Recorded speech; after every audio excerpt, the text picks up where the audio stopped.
هي الحلقات تحفظني بآيات من القرآن، هي الحلقات تملأني بحب المصطفى العدنان، هي الحلقات تحفظني بآيات من القرآن، هي الحلقات تملأني بحب المصطفى العدنان، وأخلص نيتي دوما لرب واحد ديان بروح ملؤها طهر.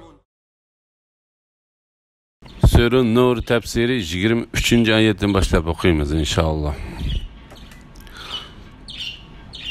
Bismillah, elhamdülillah, ve salatu ve selam ala Resulillah. Esselamu aleyküm ve rahmetullahi ve berekatuhu.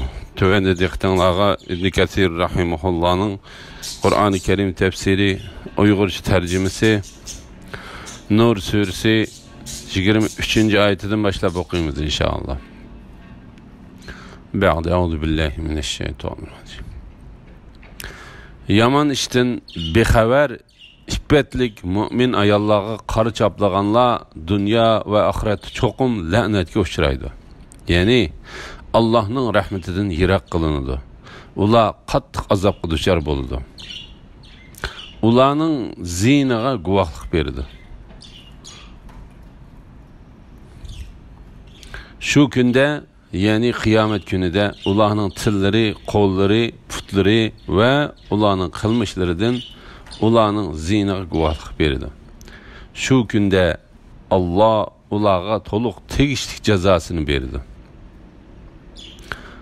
Ular Allohning oshkora haq ekanligini bildi. Yaman ishdan bexabar ippatlik mu'min ayollarga qari chaplaganlarga qilingan tahdid. Bu Allah Teala'nın yaman işten bexabar ippatlik mu'min ayollarga qari chaplaganlarga sağan tahdididir. Başqa mu'min ayollarga qari chaplaydiganlarga qilingan bu tahdidning ichiga mu'minlarning onalariga qari chaplaydiganlarning kirishi albatta haqliqdir. Xususan bu oyatlarning tushishiga sababchi bo'lgan Ayşe radhiyallohu anhaga qari chaplagan va chaplaydiganlarning kirishi texmi haqliqdir. Şuna barliq olimlar bu oyatlar tushib bo'lgandan keyin Ayşe radhiyallohu anhani tillagan yoki uningga bo'hton chaplagan kishining kafir bo'ladiganligida birlik keldi. Chunki u kishi Qur'onga cho'nglik qilgan hisoblandi. Shundaqla Payg'ambar alayhisalomning boshqa ayollarga bo'hton chaplaganlarmi kafir bo'ladi. Yaman işten bexabar ippatlik mu'min ayollarga qari chaplaydiganlar dunyo va oxiratda cho'qim la'natga uchraydi. Ya'ni Allohning rahmetidan yiroq qilindi. Allah Teala bu vaqtda mundaq dedi. Allohni va uning payg'ambarini ranjitadiganlar, ya'ni Allah va Resulullah yaman ko'rdigan ishlarni qildiganlarni Allah dunyo va oxiratda rahmetidan yiroq qiladi va ularga xor qilg'uchi azobni tayyorlaydi. Abdurrahman ibn Zayd mundaq dedi. Bu Allah Teala'nın Ayşe radhiyallohu anhani va shuningdek boshqa musulmonlarga bo'hton chaplagan. Bu Allah Teala'nın Ayşe radhiyallohu anhaga ve shuningdek boshqa musulmonlarga bo'hton chaplaganlarga bo'ladigan la'natidir. Lekin Ayşe radhiyallohu anhaga bu bo'hton chaplaganlar bu la'natning beshididir. İbn Hatem Abu Hurayra radhiyallohu anhuning bu vaqtda mundaq deganligini rivoyat qiladi. Payg'ambar alayhisalom sizlar aloq qilg'uchi 7 xil gunohlardan saqlaninglar dedi. Sahabilar, ey Allohning payg'ambari, ular qaysilar dedi. Payg'ambar alayhisalom, ular Allohga shirik keltirish, sehrgarlik qilish, Alloh Taala o'ltirishni cheklagan jonlarni begunoh o'ltirib o'tish, jazoni yeyish, yetimlarning mol mulkini yeb olish, jihad maydonidan qochish, pak iffetlik, taqvodor ayollarga bo'hton chaplashdir dedi. Bu hadisni Imom Buxoriy va Muslim rivoyat qildi. Shu kunda, ya'ni qiyomat kunida ularning tillari, qo'llari va putlari ularning qilmishlaridan ularning ziyniga guvohlik berdi. İbn Abu Hatem İbn Abbas'ның mundaq deganligini rivoyat qiladi. Bu kishilar mushriklardir. Ular jannatga faqat namoz o'qigan mu'minlarninglar kirayotganligini ko'rib, bir-biriga bu yoqqa kelinglar, biz dunyodagi qilmishlarimizdan tenib olayli deyishdi-da, tenib oladi. Shuning bilan Alloh taolo ularning og'izlarini pechatlab o'tdi. Ularning qilmishlariga ularning qo'llari va putlari guvohlik berdi va ular Alloh taolodan bir og'iz so'zni yo'shirib qola olmaydi. La ilaha illalloh Muhammad rasululloh. İbn Abu Hatem Anasning mundaq deganligini rivoyat qildi. Biz Payg'ambar alayhisalomning qishida edik. Payg'ambar alayhisalom hatto og'iz tishlari ko'rinib qolg'ach kuldi. Ondan sizlar mening nimaga kulganligimni bilamsizlar dedi. Biz Alloh taolo va uning payg'ambari biladi dedik. Payg'ambar alayhisalom bende Rabbiga, ey Rabbim, sen meni zulmdan saqlab qolmamsan deydi. Rabbi, saqlab qolaman deydi. Bende, men o'zim guvohchi bo'lishni xohlayman deydi. Rabbi, bugün o'zing guvohchi bo'lishing va sizlarning qilmishinglarni yozgan hurmatli farishtalarning guvohchi bo'lishlari yetarlik deydi. Ondan bendining og'izi pechatlab etildi va a'zolariga so'zligin deyildi. A'zolari bendining qilmishlarini so'zlaydi. Ondan bendining og'izidagi pechat elib etilib so'zlashga ruxsat qilindi. Benda a'zolariga yo'qolinglar, mendan yiroq bo'linglar. Men o'zimni sizlardan qo'g'digandim deydi dedi. Shu kunda Alloh ularga to'liq tegishlik jazosini berdi. Ular Allohning oshkora haq ekanligini bildi. Ya'ni ular Alloh taolaning va'dasida, tahdidida va hisob ilishida hech zulm qilmaydigan adil zot ekanligini bildi.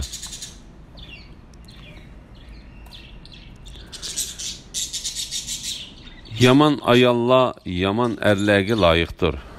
Yaman erlar yaman ayollarga loyiqdir. Yaxshi ayollar yaxshi erlarga loyiqdir.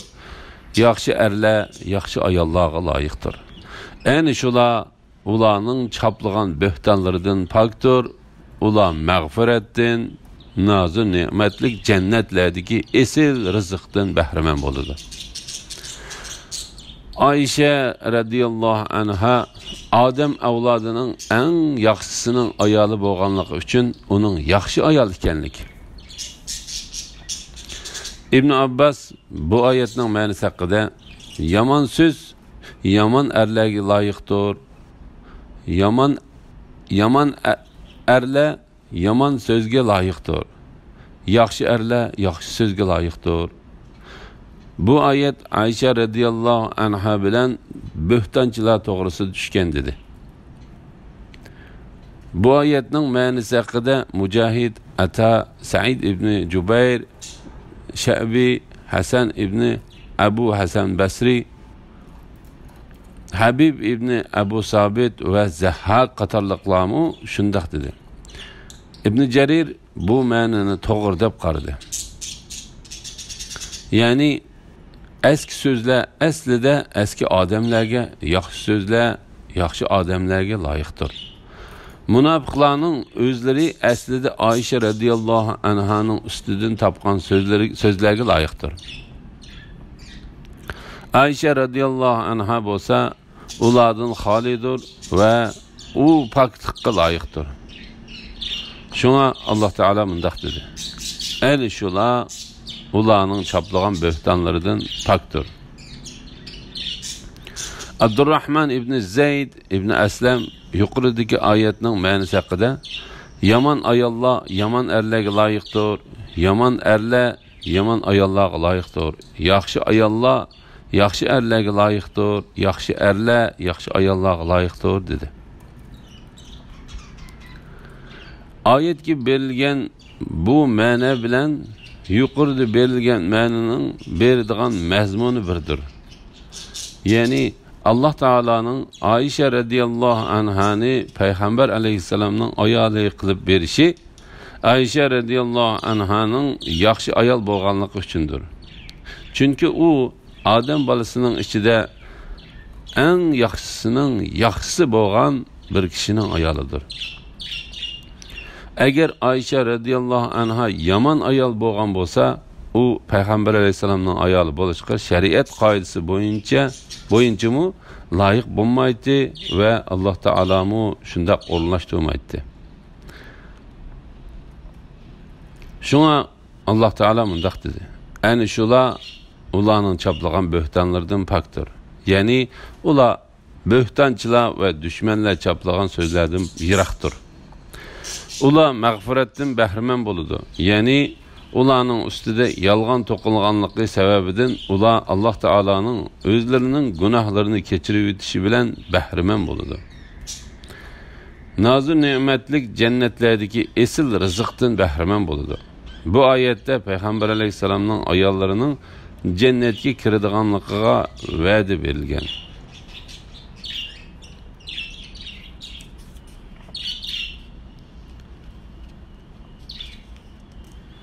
Ey mu'minlar, başqalarning uylariga kirishga ijozat so'ramagicha va uy egisiga salom bermagicha kirmanglar. Va'z nasihat ilishinglar, ya'ni bu güzel axloq adabga amal qilishinglar uchun bu ya'ni ijozat so'rab va salom berib kirish ushtumtut kirishdan sizlarga yaxshidir. Agar boshqalarning uylarida hech odam bo'lmasa, sizlarga ijozat berilmagicha kirmanglar. Agar sizlarga qaytinglar deyilsa, qaytib ketinglar. Qaytib ketish sizlar uchun eng yaxshidir. Allah sizlarning qiladigan amallaringlarni bilib turg'uchidir. Shaxsiy turalg'i bo'lmagan, ya'ni dukkan saroylarga o'xshash uylarga hojitinglar tushib kirsanglar, sizlarga hech gunoh yo'qdir. Allah sizlarning oshkorlig'inglarni yo'shirg'ininglarni bilib turdi.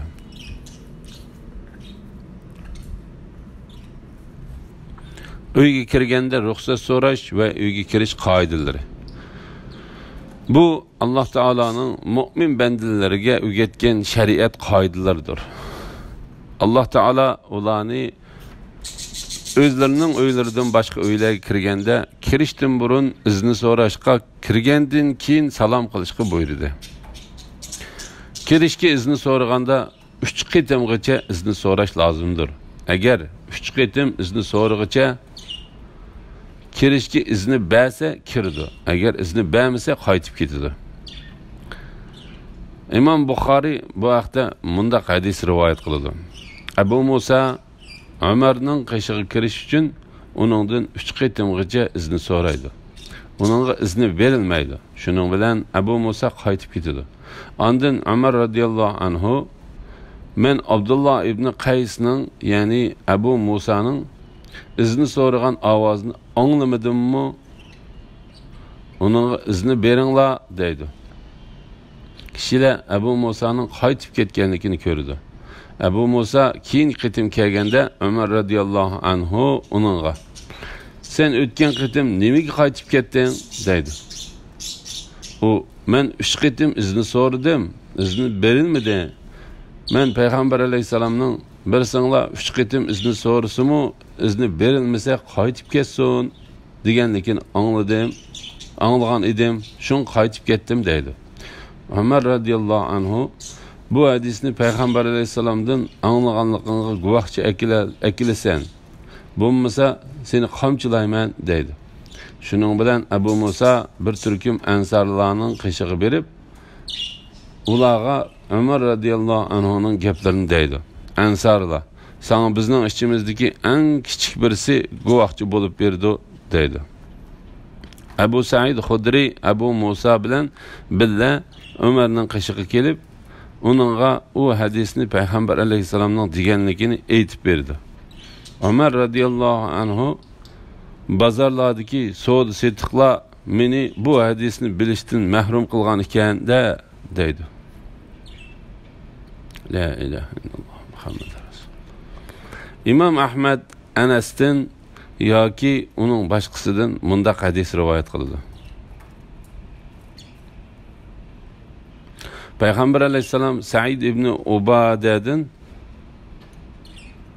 onun uyiga kirishga izni so'rab, "Assalomu alayka ve rahmetullahi" dedi. Said "Ve aleykumu ve rahmetullahi" dedi.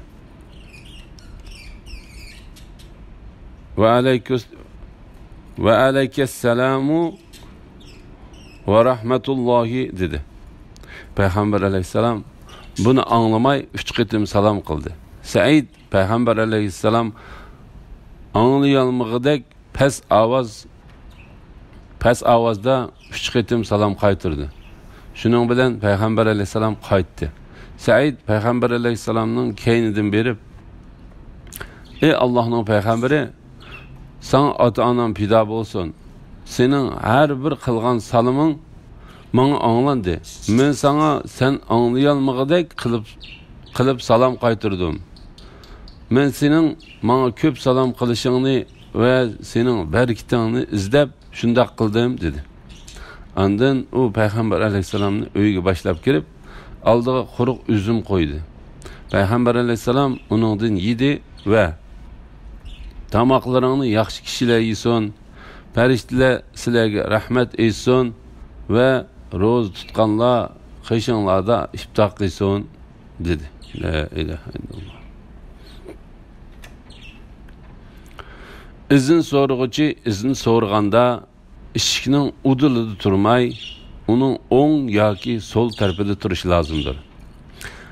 Abu Davud Abdullah ibn Busraning bu vaqtda mundaq deganligini rivoyat qiladi. Peygamber aleyhisselam kishilarning eshigi oldiga kelsa, udilida turmay, uning o'ng yoki so'l tarafida turib, "Assalomu alaykum, assalomu alaykum" deydi. Chunki u chaqlarda uylarning pardalari yo'q edi. İmam Buxoriy ve Muslim Peygamber aleyhisselamning mundaq deganligini rivoyat qiladi.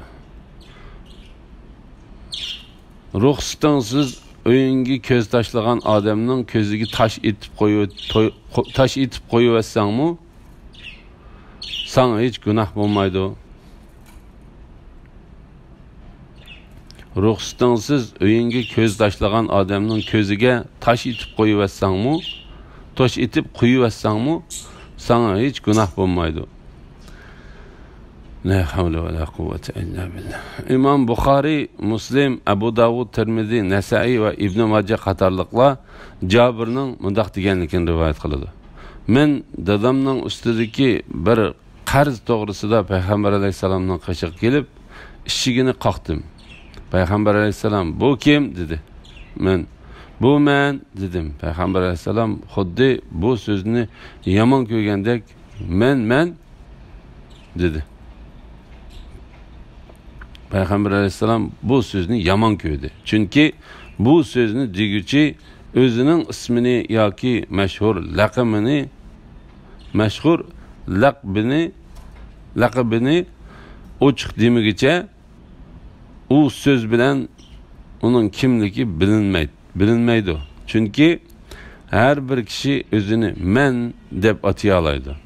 Shuning bilan oyatga kelgan boshqalarning uylariga izni so'ramaguncha kirmanglar degan buyruqning maqsadi tepilmay qoladi. İmam Ahmed Kalada ibn Hanbalning mundaq deganligini rivoyat qiladi. Makkani fath qilgan vaqtida Safvan ibn Umayya meni yangi saqqan süt, o'g'loq ve tarhamak bilan Peygamber aleyhisselamның qishiga avatdi. Peygamber aleyhisselamның tushkun qilgan joyi jilg'ining ustun tarafida edi. Men Peygamber aleyhisselamның qishiga salom qilmasdan ve izni so'ramasdan kirdim. Payg'ambar alayhissalom keyingi qaytib assalomu alaykum kirsam bo'lamdi degan dedi. Bu Safvan musulmon bo'lib bo'lgandan keyin bo'lgan ish edi. Bu hadisni Abu Davud, Tirmizi va Nasai qatorliqlar rivoyat qildi. İbn Jurayj Ata ibn Abu Ribahaning mundaq deganligini rivoyat qiladi. İbn Abbas kishilar amal qilishdan yiroqlashib ketgan 3 oyat bor. Kishilar amal qilishdan yiroqlashib ketgan 3 oyat bor. Alloh taolo haqiqatan eng taqvodor bo'lganlaringlar Allohning dargohida eng hurmatli hisoblanasizlar. Ya'ni kishilarning bir-biridan ortiq bo'lishi nasab bilan emas, taqvodorlik bilan bo'ladi deydi. Kishilar bo'lsa haqiqatan o'ylari eng katta bo'lganlaringlar Allohning dargohida eng hurmatli hisoblanasizlar deydi.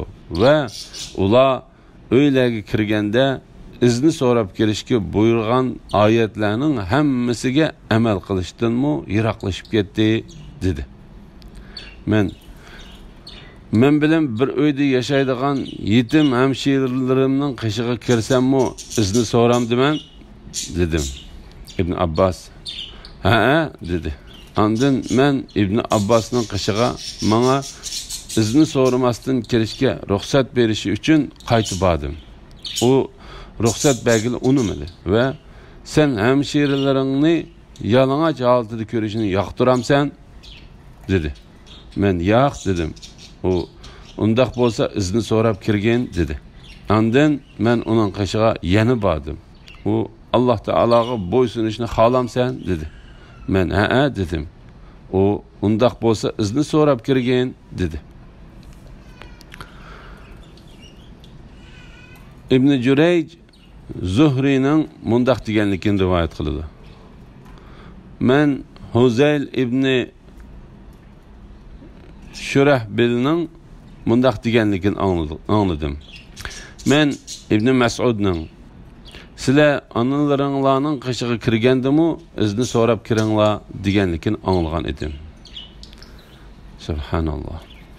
İbn Jurayj mundaq rivoyat qiladi. Men Atodin er kishi ayolining qishig'iga kirsimi izni so'ramdi deb so'radim. Ata yo'q deb javob berdi.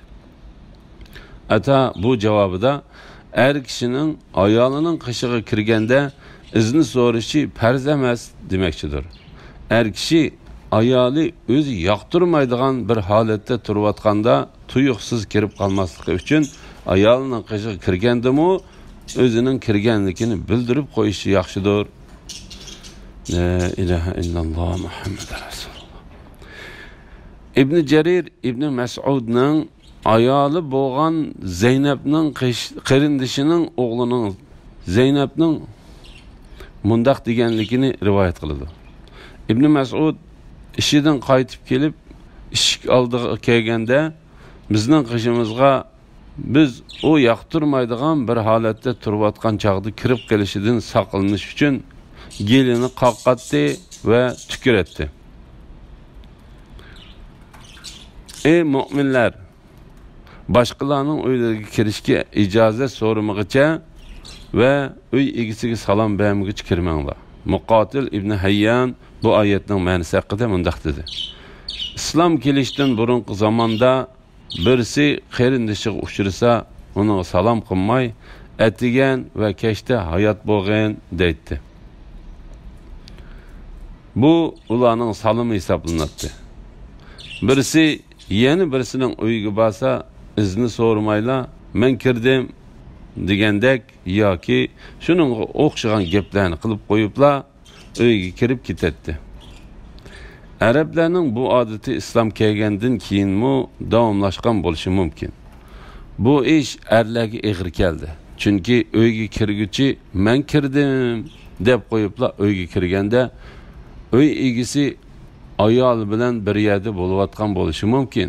Shuning bilan Alloh taolo bu odatni nihoyat chiroyli tusda va esillik bilan o'zgartib, uni barliq ma'naviy kir va nachar holatidan pokiza va esil holatiga keltirib mundaq dedi.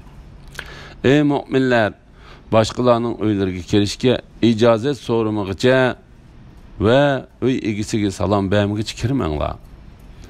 Muqotil ibn Hayyanning bu oyatning ma'nosi haqida degan so'zlari bakmi o'rinliqdir.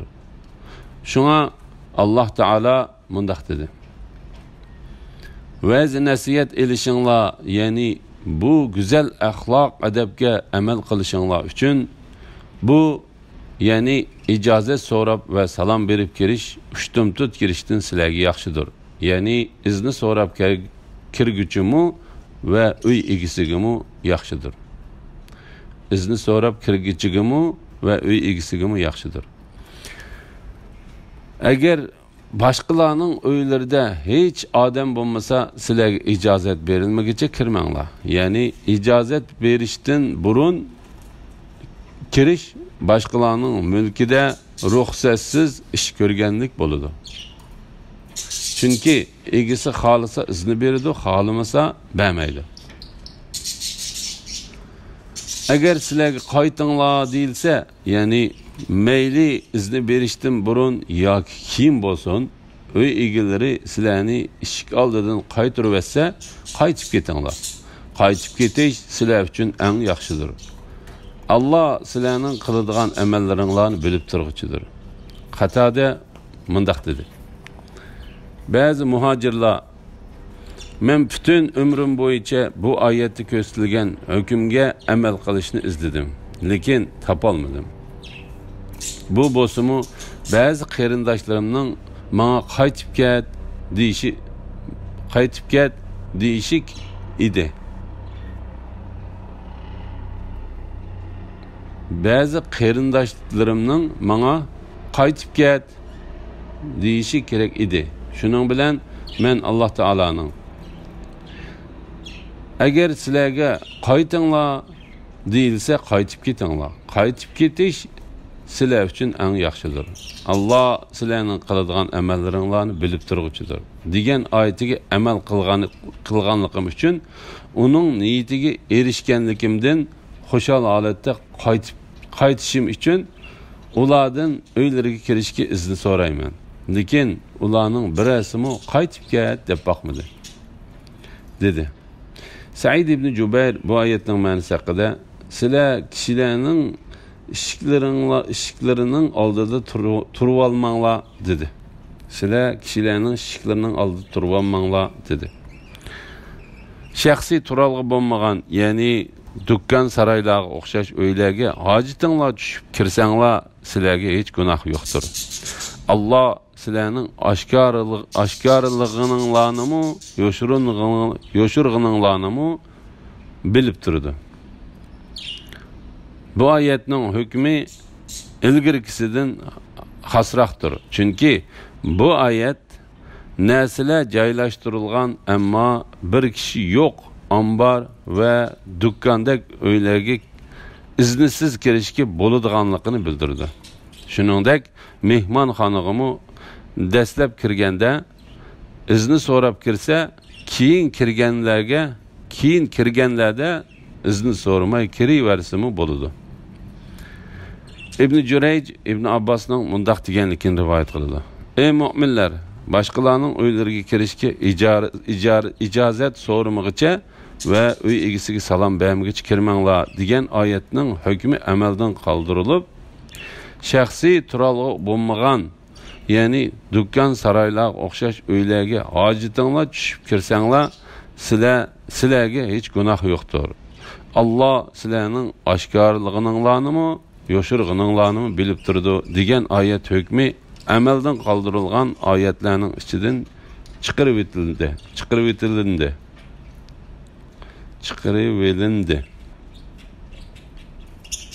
Ekrima va Hasan Basri qatorliqlardan shundaq rivoyat qilindi.